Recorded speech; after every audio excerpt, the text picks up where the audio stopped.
And isa nga po sa ABA nga po yung nakapili sa akin at nakaka-bless po, no? Nasusustain ko naman yung needs ng family ko.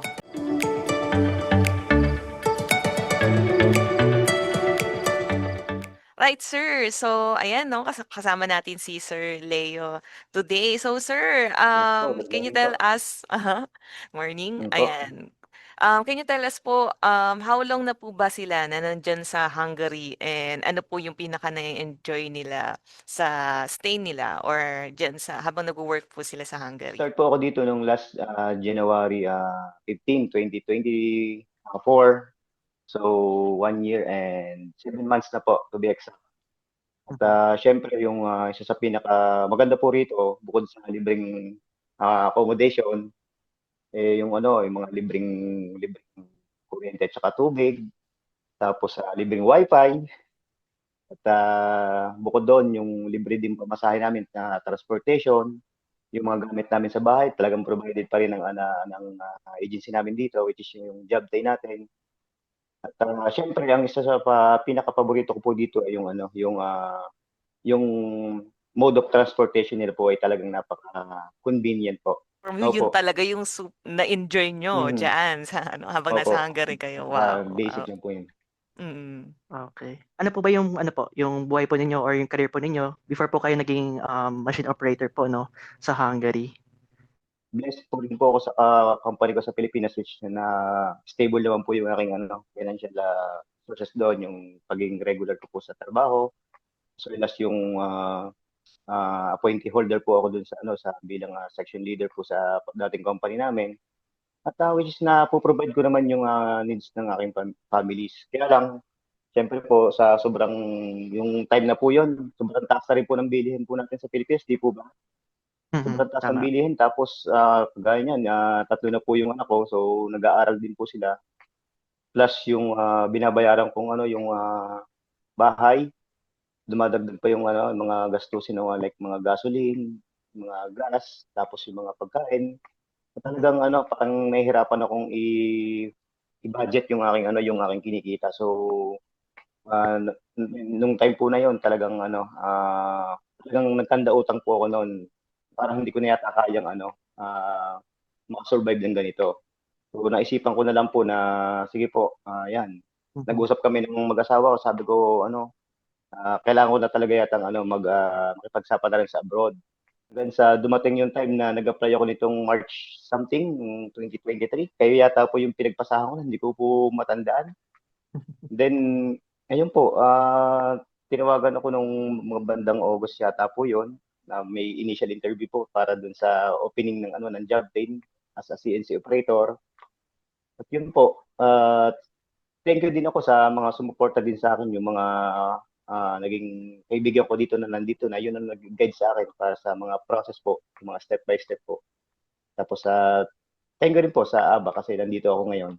Oh, nakakatuwang yung sinabi ni sir, sobrang goal-oriented niya 'no, na Tama. na ano, ang futuristic, ayan, talaga niya, Oo. yan.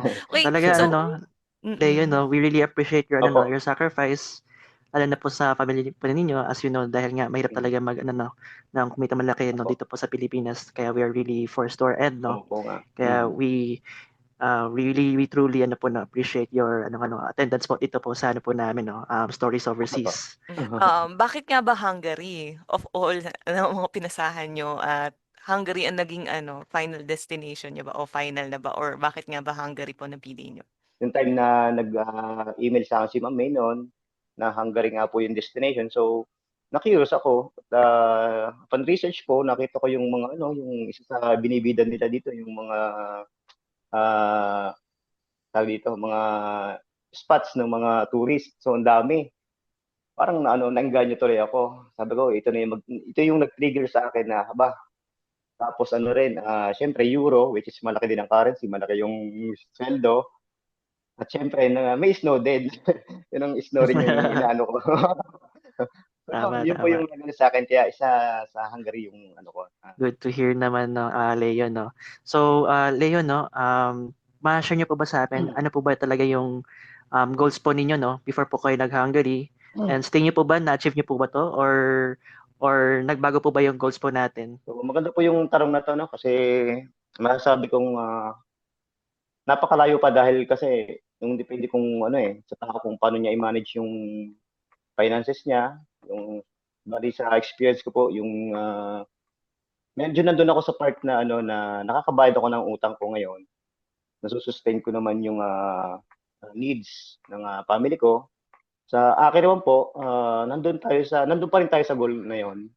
Pero mas, nagiging mas makabuluhan ang buhay natin kung isasama natin si Lord sa ano natin, sa buhay natin. Oh, wow. Ayan, another goal naman na na-share ni sir. Okay, so malayo pa, pero sabi nga nila, malayo pa pero Mm, malayo na, 'di mm. ba?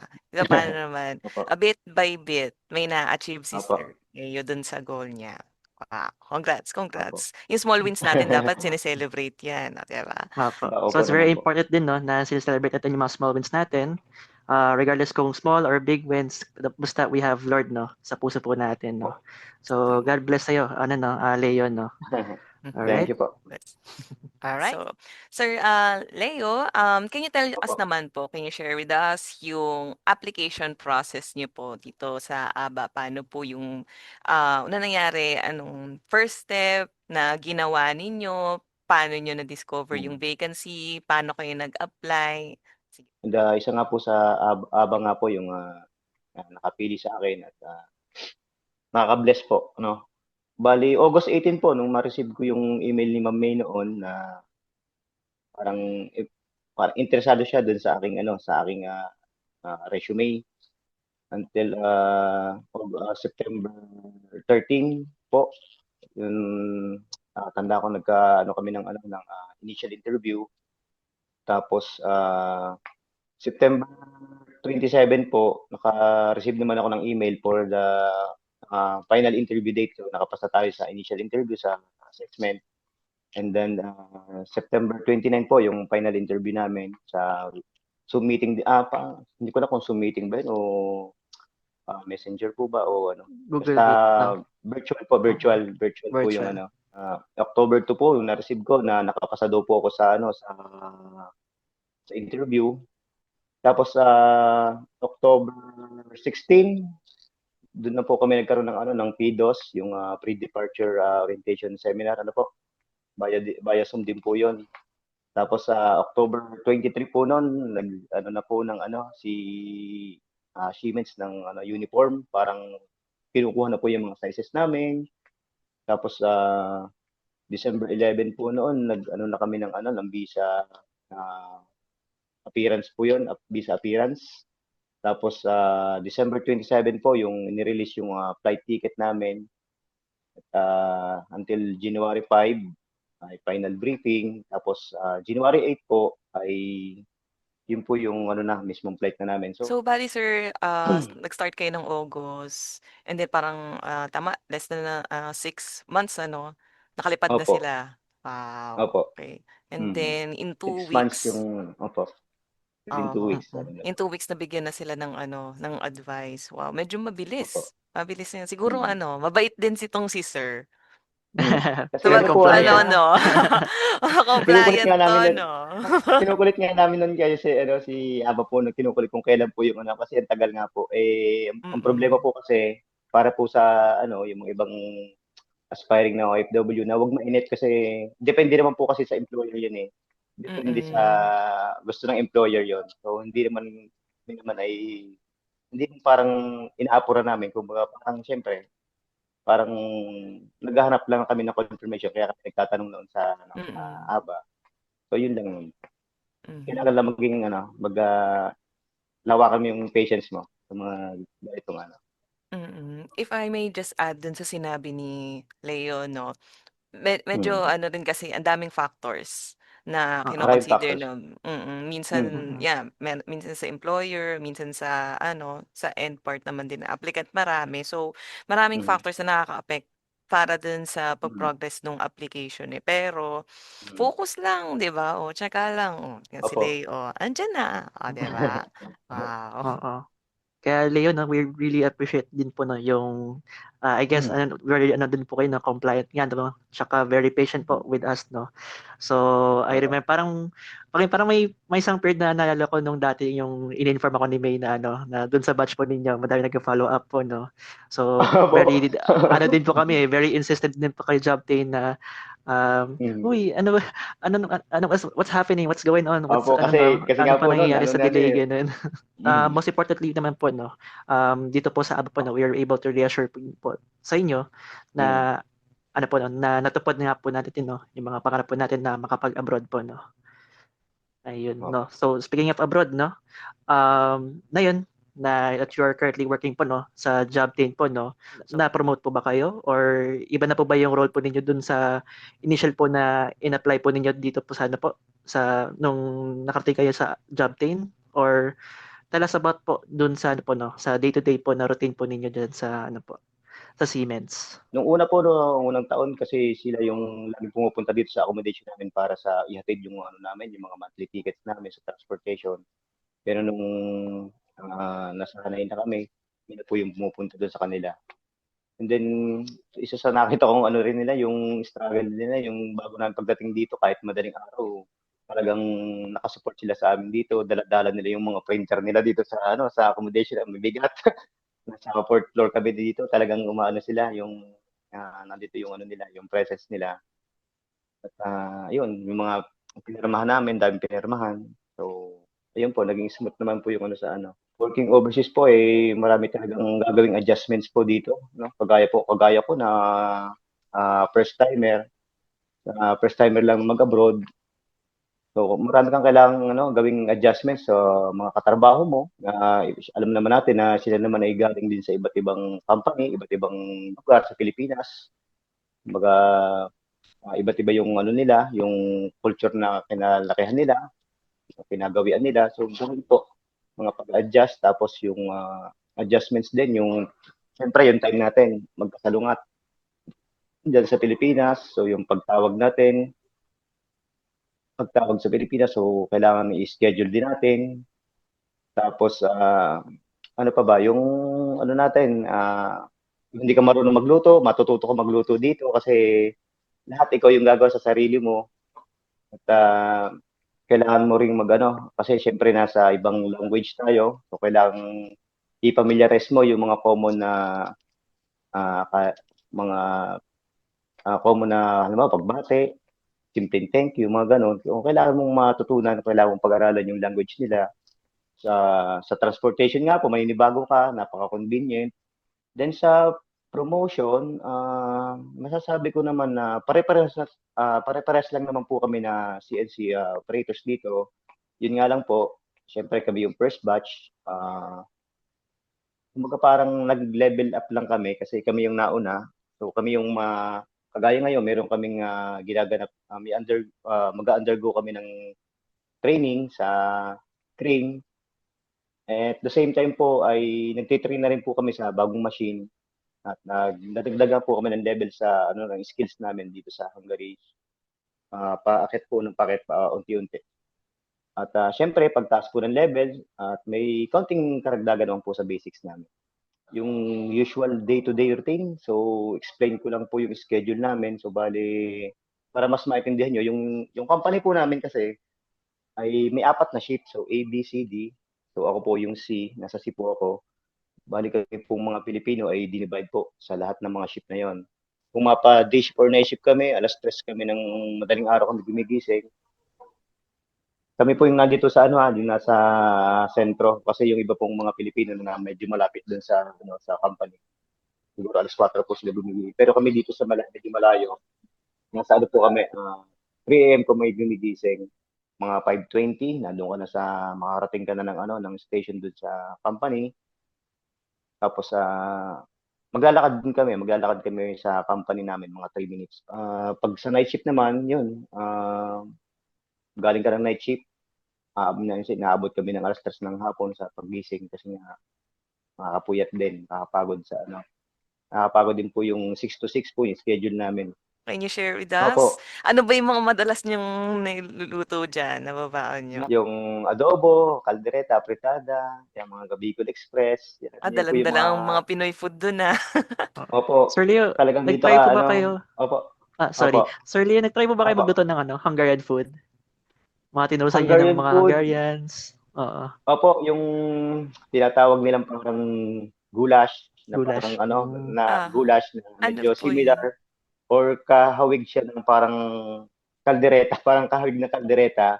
Kaya lang, Ah, mas ano siya, mas marami yung paprika niya kasi talagang hilig nila yung paprika dito. buti pala Mhm. may may Pinoy food. Ayan, buti Opo, nakakaluto nung sila una po sir. kami nag-struggle kami paghahanap ng mga ano, ng mga karne kasi nga po siyempre bago lang kami dito. Mm. Talagang ano, naghanap po kami ng ano, ng Asian market. Asian market. Nagkamali pa kami ng bili dati kasi akala namin manok, yun pala yung ano, turkey pala yung nabili namin so sobrang Turkey. tigas ng balat. Naging kalderetang turkey ba? Alam mo limang limang oras na yata ang ginagawa ko nun hindi pa lumalambot yung balat niya. Yung ano, karne napakatigas talaga. So yun, medyo nakakadala po. Yun, hanggang sa na-discover namin yung mga lahat ng bilihan dito. Mm. Yan. Pati po yung mga na-discover din namin yung mga ano namin, yung mga Asian food at saka grocery store po dito. Yun. Mm. Para ka na rin nasa Pilipinas. Ayan, so Although hindi isa siya lang naman kompleto, daw eh. pero mhm. Ay, So yun po. Gumagamit po ba kayo ng Google Translate pag nag-grocery kayo, sir? Dito po kasi hindi na uso yung cash eh.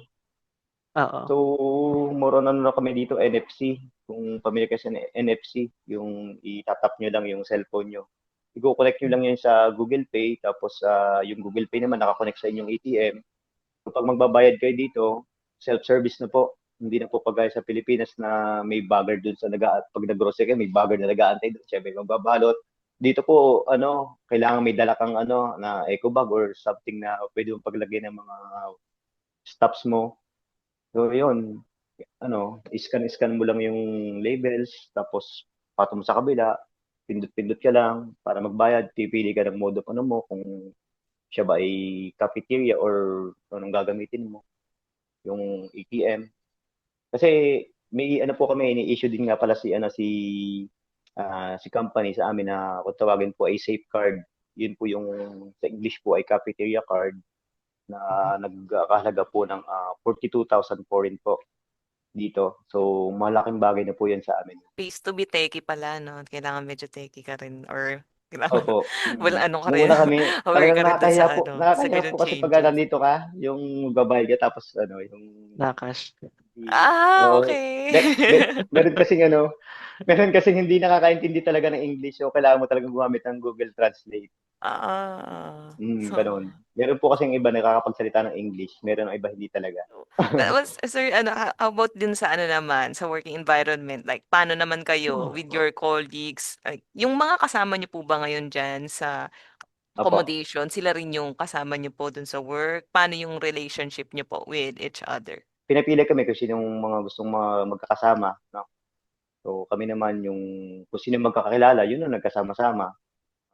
Meron kaming ginagamit na system, hindi po kagaya sa Pilipinas na siguro ang iba sa Pilipinas gumagamit na rin, pero dito po kasi naka-centralize yung system nila na sa system na yun, naka ano po siya, naka-centralize na po dun kami nagka-clock in, dun kami nagre-report ng mga downtimes namin, mga output namin, relationship sa yung mga colleagues namin. Okey naman po kami 'no, okey naman po kami.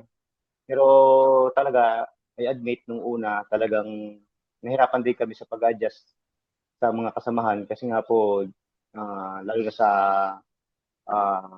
characteristics ng tao, sa personalities niya. Kasi merong talagang ano, yung sabi nga po iba yung culture na kinalakihan, yung mga gano'n po. Pero kami naman po overall, lahat naman po kami okey, wala naman po kami ditong mga away-away na involved na away-away, May opo. ma-share po ba kayo sa amin na unforgettable na experience na nung nag-work po kayo sa or work or sa labas ng ng trabaho or nandito talaga makakalimutan? Sa physical activities namin yung ano, nung nag-ano po kami sa team building More? yon team Team building. building. Mm. Opo, Ah, yung team building na yon yung kasama namin yung mga ano namin, mentors namin, kasama namin mga Pinoy, tsaka ibang kasama namin ng mga locals po na Hungarian. So naglaro po kami ng airsoft sa isang lugar po dito. No, which is hindi naman namin ginagawa sa Pilipinas. So doon po na namin yung parang nahati kami sa team. Yung fast talk. Familiar po sila sa fast talk? Fast talk. Sige po. Ayun, Ayan. bulya-bulya So, po. ayan. So, madali lang po ito. Para siyang game na parang Opo. interview. Pero, like, one statement, will ask you a statement, and then whichever comes to your mind first. Okay, game na si sir? Sige po. Game na. Okay. Game na daw. Sige. Game show Okay, pala so, eh. game show talaga to. Okay, so Hungarian language or English?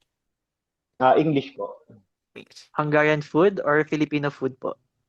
Siyempre, Filipino food. Favorite pastime? Pastime, jogging dito, tsaka biking. Mm. Favorite part of your work? Favorite part of work, uwian. Uwian. Ako rin eh. Okay, so night shift or day shift? Night shift. Kasi mas Mm. malaking sweldo. Oh, tama. Okay. Go to comfort food. Usually hindi po Burger. kinakain burger. Sa Okay. Ayan. Adventure outside or stay at home? Adventure outside. Favorite place in Hungary, sir? Siyempre po, yung lugar namin, Budapest. Mm. Favorite season in Hungary? Summer. Ayoko po sa winter talagang lagi nasa kwarto. Okay. So, last one. One word to describe your journey in Hungary. Blessing. Mm. Blessing. Wow. Sobrang touching. Wow. So, yan, sir. Di ba? Fast talk lang talaga. Ganun lang siya kabilis. Okay. So, now, Sir Leo, can you share with us naman? Apo. Ano ba yung isang or important advice na pwede niyo pong ibigay dun sa mga nag-a-aspire po or nagko-consider po na mag-work sa Hungary? Kung ikaw ay mag-abroad, so kailangan mo magplano talaga. 100% kailangan mag-isip ng 100 times sa utak mo. Kailangan pag-usapan nyo ng asawa mo, ng pamilya nyo. Kasi once na nandito ka na dito sa abroad, so sarili mo lang talaga yung aasahan mo. Buong-buo yung loob mo, no, sa mga problemang nakaharapin mo dito sa abroad. Dapat ready ka na mahiwalay sa sa family mo. So bilang OFW, magaling kang mag-manage talaga po ng expenses mo, kung paano ayusin yung budget mo na ipapadala sa Pilipinas, budget mo na matitira dito sa allowance mo dito, budget mo yung para sa savings mo naman, kung kailangan malawak ang pang-unawa mo talaga, lalo na sa culture and characteristics ng mga lokal dito. Respect natin yung culture nila, po, sa lahat ng oras. Respect natin yung nila, yung cultures. Tapos siyempre, wag mong kalimutang lumingon sa pinanggalingan mo bilang kumbaga parang porket nakarating ka ng Europe, nakarating ka ng abroad, ka na, parang nagmamataas ka na, parang gano'n, na nagiging malaki yung ulo, nagiging mayabang. So yun po, mga gano'n. Okay. So, next question, no, Leo, no? So, in the next 5 years, Leo, ano po ba ang ma-expect po natin sa inyo? Within 5 years siguro, tataasan ko na yung pangarap ko na kailangan nandito ka na sa abroad, kumbaga parang nadala mo na yung pamilya mo, kasi siyempre, tapos may business ka sa Pilipinas, at the same time, kasama mo si Lord sa pag-grow mo, no? So yun po. Sana nga Oh, po magbago yung ng government nila sa dito kasi Oo. yung Naka-limit iba lang po, yung may time po kasi yung po. yung mhm. mga visas po. So, for now, Opo. parang pinag-uusapan pa din po, no, yung if Mm. possible po na madala po ninyo yung pamilya po ninyo sa Mm. Europe, no? Hanggang ngayon po, Let's see. Ayan, 'di Let's ba? see. Ibibigay naman, 'di ba? Kung ibibigay. opo. Right. So, to Mhm. end lang this set, kanina nagbigay si Sir Leo ng advice. If you're given naman a chance na makausap ang mundo, what would you tell them? Anong gusto niyo sabihin sa kanila? Relevant sa inyong experience, sa values na meron kayo ngayon po? Bilang OFW, so dapat i-recognize na yung ating significant contribution sa kanilang bansa, yung mga sacrifices natin, saka pag-grow ng kanilang economy, saka ng kanilang bansa. So, kailangan i-acknowledge nyo din yung mga OFW na yung rights namin pagdating sa safety namin. Saka yung ma-appreciate nila yung effort namin tsaka hard work para sa pag-grow ng economy nila tsaka ng country nila. So, yun na po yung nasabi ko. Ayan, ang touching. Ang touching, ayan. So, ayan, thank you so much, Sir Opo. Leo. Ayan, Opo. sobrang grabe galing pa rin sa shift. So, napaka-generous niyo po sa inyong time at space. So, yung Opo. schedule natin, alam ko dire-diretso at medyo busy sila, but still, you Mm. chose to show up and be present dito po sa interview na to. Opo. So, ayan. Batiin ko lang din po yung ma'am, yung mga natin sa ABA, yung sina Ma'am Carla po, sino Ma'am May, baka po napanood nila to, si Ma'am Dana po, Ma'am Desiree, si Ma'am Rhea, si Ma'am Jade po, yan. Sir Paul at saka Ma'am MK po. Na-shoutout na ako. Salamat po sa inyo po. Wow. Salamat po sa inyo sa opportunity na at privilege na mapili sa dami ba ng OFW ako na yung napili nyo na mag-share ng experience po dito sa Hungary po bilang isang OFW po. So, salamat po. Ayan, thank you rin po sa shoutout. So, ayan, so siguro marami tayo sa mga kababayan ang na-inspire na pumunta sa Hungary. So, Paolo, what must our viewers do if they want to apply to Hungary? Alright, so sa mga gusto mag-join kay Sir Leo and sa mga kababayan po natin sa Hungary, so see the text on the screen to check if meron po kayo sa mga following qualifications, no? So if qualified po, you can send us your CV, yung passport po ninyo, yung COE, at yung mga iba pa po nyo pong supporting documents dito po sa email po na jobtain@aba.ph, no? Pero kung gusto niyo po na kaming bisitahin po sa office po namin dito po sa Mandaluyong, open naman po kami, no? Mondays to Fridays po from 9 a.m. to 12 noon po, no? So if may mga gusto po kayong i-clarify or may mga further kayong inquiries, pwede niyo po kami i-contact po, no? Dito po sa phone number ko po. So yeah, naka-flash po the screen. Yung phone number ko po, and ayun, we are excited to look forward and meeting one of the kaya po mga candidates po namin in the future po. So, thank you, Paolo, for all that information, and thank you, Sir Leo, for being with us as well. So, if you're one of our deployed workers, please feel free to email marketing@aba.ph or message us through 0917-713-1362 if you're also interested to share your stories with us. I hope you have a great weekend. So, this is MK Gonzalez And Paolo Castro. and Sir Leo Cortiguera. Signing off. Bye. Bye!